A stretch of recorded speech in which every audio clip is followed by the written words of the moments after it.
ทูตทั้งหมดได้ประกอบพิธีถวายสามิจิกับหลวงปู่พระธรรมราชานุวัตรสืบต่อไปนะครับ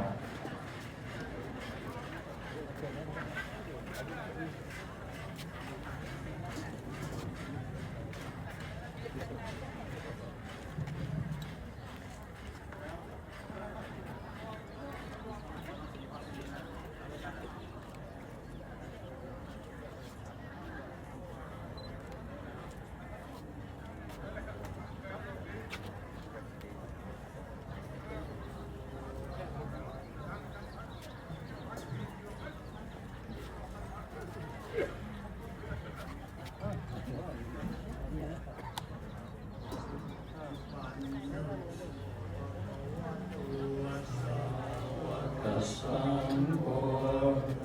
ปฏิปันโนภะคะวะโตสาวกสังโฆ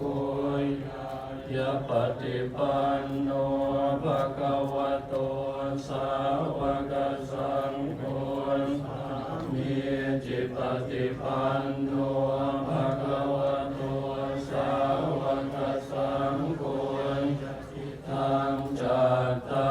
ริปุริสยุคานิอัตถปุริสปุคลาเอ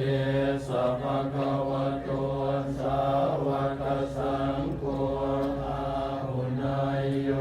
ปาหุนายโยทักขินายโยอัญชริกรณิโยอนุตตรังบุญญาเกตังโลกัสสาติภะคะวะโตสาวกสังโฆอุชุปฏิปันโนภะคะวะโตสาวกสังโฆ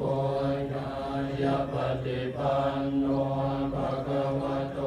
สาวกสังโฆสามีจิปฏิปั